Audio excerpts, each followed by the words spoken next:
Quaid Azam, Part 48. When Mr. Gandhi attended the Round Table Conference in London, the Maharaja of Bikaner, late Maharaja Sir Ganga Singhaji, brought him up to me at a party to be introduced. "Do you remember my name?" Mary asked. "Remember your name," exclaimed Mr. Gandhi. "The Minto Morley reforms have been our undoing. Had it not been for the separate electorate then established, we should have settled our differences by now." "You forgot, Mr. Gandhi," I replied, "that the separate electorates were proposed by your leader and predecessor, Mr. Quaid." "Ah," said Mr. Gandhi with a smile, "Quaid was a good man, but even good men may make mistakes." "Yes," said Punjab landowner on the consul at the Indian office who was standing nearby, "and if Lord Minto had not insisted on separate electorates, we Mohammedans should not be in existence." To the charge that principle of separate representation for Muslims would exacerbate, if not actually create, communal difference, the official response was always that such differences already existed.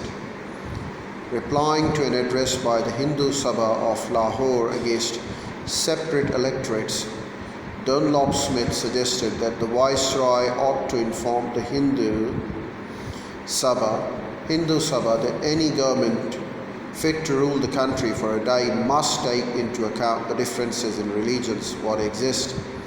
Also, that the answer to the claim that the political interests of Hindus and Muslims and other communities were identical was that Muslims and others did not think so.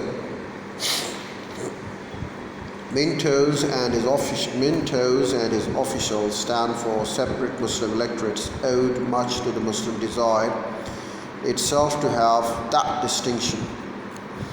Besides, Minto was fearful of Muslim disaffection, 1857 again. The past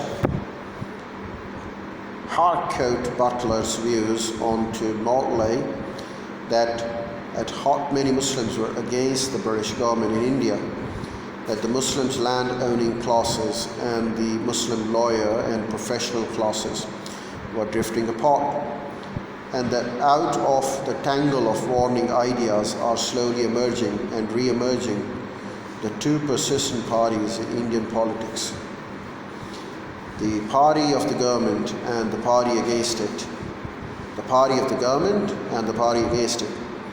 Earlier, Minto had informed Morley that though Muhammadan is silent, he is very strong.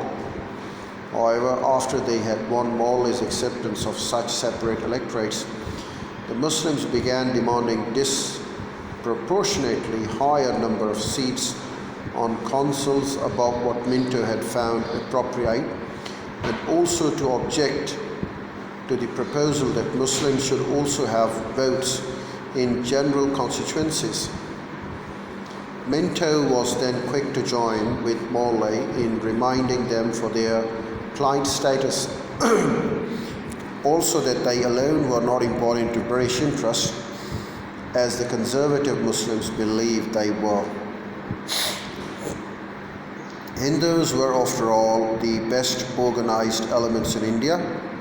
Whatever Sir Launcelot here might say, as Morley bitterly then put it, the British had to be careful lest in picking up their Muslim parcels they drop their Hindu ones. Insight and clarity of thought now informs us that this path of electoral separateness for ensuring an appropriate share in the political office of the country could only become more insatiably demanding, and there being no ultimate levelling out, it would always result in creating greater inequalities